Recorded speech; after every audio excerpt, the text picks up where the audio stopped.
Et la revue de presse, c'est évidemment avec vous, Natacha Polony. Bonjour Natacha. Bonjour Maxime, bonjour Julie. Bonjour. Et bonjour à tous. Aujourd'hui, on apprend que les Français achètent du rêve pour oublier la crise. Et vos journaux saluent la grande gagnante, celle que le hasard a favorisée en 2012. C'est la Française des Jeux. Le Télégramme, les Jeux se jouent de la crise. Le Républicain lorrain, le loto a gagné encore plus gros. Allez, pour commencer, on va évidemment parler de cette tribune hier dans le journal Le Monde, tribune de Jean-Marc Ayrault. Mais oui, parce que pour lui, on ne peut pas dire que 2012 se soit terminé de façon flamboyante, mais il se rattrape en 2013. Donc Jean-Marc Ayrault est de retour et il a mangé du lion. Ce matin, dans vos journaux, vous aurez d'abord le compte-rendu de la petite séance de recadrage des ministres organisée hier par le président et le Premier ministre.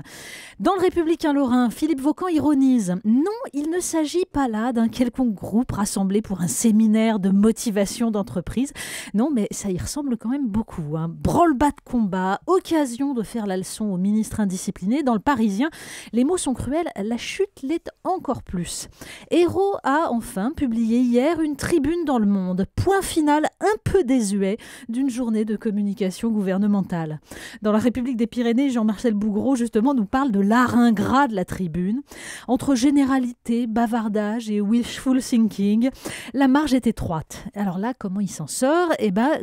Comme prévu, pour Yvan Drapeau dans la Charente libre, il manquait juste un détail dans la tribune, les solutions pour s'en sortir. La tribune du Premier ministre est selon lui une longue litanie de l'état des lieux de la situation économique et sociale et une fort belle série de vœux pieux. Bon, si vous voulez vous faire une idée, vous ouvrez Le Monde en page 14. Alors, il faut avouer qu'avec la mise en page assez austère, ça fait un peu pince-homme. C'est long. Ah ouais, et puis sur le fond, c'est plutôt poussif. En gros, c'est un hymne à la social-démocratie, on peut le dire comme ça. Donc, on fait du libéralisme dans le cadre préexistant, l'Europe, la dérégulation financière, mais avec des rustines. Alors, amateurs d'analyse culturelle, civilisationnelle, de vision, vous passez votre chemin. Ici, on est raisonnable, on est pragmatique, on regarde à 2 ans maximum. Les doutes sur la cohésion nationale et l'intégration, sur la place de la France dans le concert des nations, sur le modèle de la société de consommation et de gâchis, ça se limite à un paragraphe convenu sur les énergies renouvelables et une phrase sur la laïcité et la riche diversité des cultures. Alors là où ça tombe mal, c'est que Libération a décidé d'illustrer l'arrivée du journaliste Claude Sérillon à l'Élysée pour s'occuper de la communication, par des commentaires de personnalités sur ce que devrait être la communication du gouvernement. Denis Podalides plaide pour redonner la parole aux intellectuels. Axel Kahn cherche à retrouver le souffle du discours du Bourget. François Hollande, nous dit-il, doit nous faire rêver en nous décrivant le rivage où il veut nous emmener, malgré le sang et les larmes. C'est raté. Avec la tribune de Jean-Marc Ayrault, on visualise assez mal le rivage, on sait juste qu'on va ramer.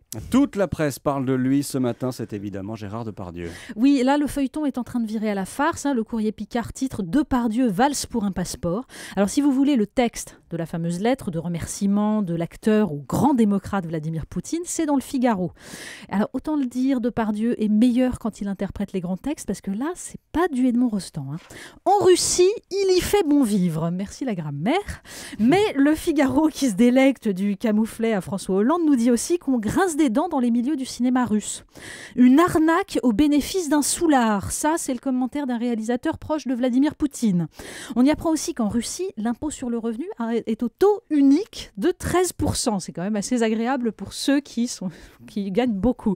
Mais attention, Vladimir Poutine envisagerait bientôt un impôt sur les biens de luxe. Bon, rassurons-nous, ça ne devrait pas frapper trop durement les oligarques qui continueront à venir sur la Côte d'Azur boire des bouteilles de grands vins français coupés au Coca-Cola. Natacha, vous nous emmenez en Tunisie ce matin. Oui, parce que décidément, le printemps arabe est très très loin. Une double page de Libération revient sur la nouvelle stratégie du parti au pouvoir Ennahda, donc les islamistes censés être modérés, pour intimider les opposants. Le harcèlement judiciaire. Le premier visé, c'est le doyen de la faculté des sciences humaines de Tunis, accusé d'avoir giflé une étudiante en niqab qui était venue saccager son bureau après qu'il l'avait refusé en cours, comme ça c'est toujours fait en Tunisie.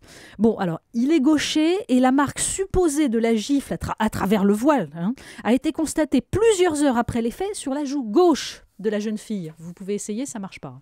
Ce qui risque malgré tout de ne pas arrêter les juges. Donc un universitaire tunisien, Hamadi Redissi, résume dans Libération, Ennahda veut instaurer une dictature élective. Donc en gros, les élections sont indépendantes, mais tout le reste, avant et après, est noyauté, dont la justice. Et après la Tunisie, le Vatican. Oui, ça c'est à lire également dans le Figaro, un entrefilet assez drôle sur le Vatican qui est privé de carte bancaire. Si vous visitez la chapelle Sixtine, prévoyez de la monnaie. La Banque d'Italie estime que malgré des efforts indéniables, Le Saint-Siège n'a pas encore atteint les standards requis au niveau international contre le blanchiment d'argent. Je me souviens plus qui disait il est plus difficile à un riche d'entrer au royaume de Dieu qu'à un chameau de passer par le trou d'une aiguille. Un clin d'œil pour terminer, Natacha. Oui, c'est dans le Parisien, c'est une photo qui n'a l'air de rien, hein. C'est un Japonais en treillis au milieu d'un champ de bataille en Syrie. Sauf que cet homme n'est ni un soldat ni un reporter de guerre. Il est touriste.